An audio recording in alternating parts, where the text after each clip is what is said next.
প্রিয় বন্ধুরা, 3টা বই পড়ে জ্ঞান অর্জন করা আর এই 3 মিনিটের ভিডিও দেখা এক সমান হয়ে দাঁড়াবে।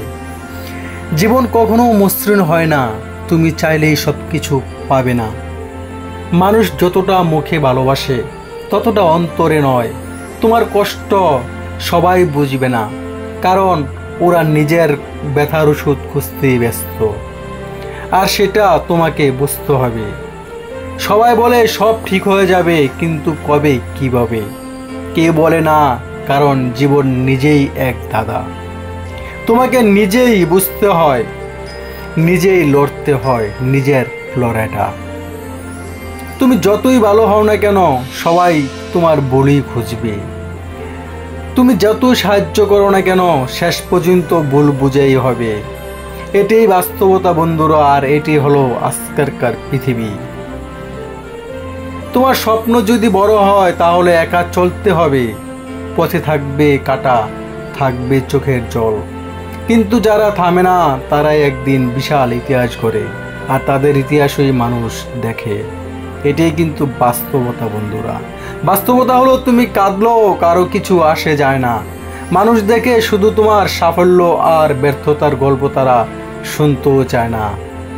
অনেক মানুষ বলবে তুমি পারবে না, তাদের কথা বিশ্বাস করলে হার তোমার নিশ্চিত। তুমি শুধু নিজেকে বলো আমি পারি, আমাকে পারতেই হবে। হ্যাঁ, আমি পারি। আমাকে যে বিজি হয়েই দেখাতে হবে।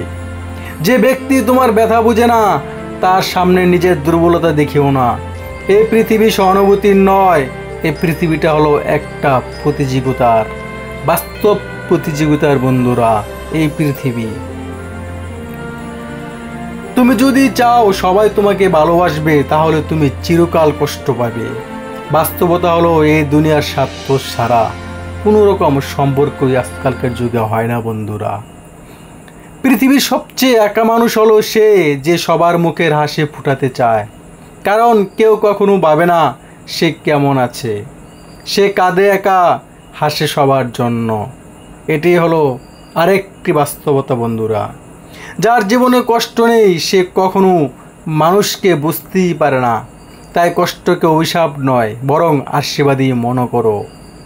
এটাই তোমাকে শক্তি দিবে, তৈরি করবে নতুন এক তুমি। কখনো ভাবো না তুমি একা। তোমার চোখের জল আল্লাহ দেখেন। তুমি যখন কাউকে কিছু না বলে হাসো, আল্লাহ সেটা জানেন। আল্লাহর উপরে একমাত্র ভরসা রাখো বন্ধুরা। জীবনের বাস্তবতা কখনো সুখের গল্প নয়, কিন্তু এটাকেই বদলাতে হবে তোমার সাহস দিয়ে। তুমি যদি সত্যিকারে চেষ্টা করো, তবে আল্লাহ তোমার জন্য দরজা খুলে দেবেন, ঠিক সেই সময়ে যখন তোমার আশা শেষ হয়ে যায়। এইটুকুই বাস্তবতা বন্ধুরা, এইটুকুই হলো মানুষের জীবন।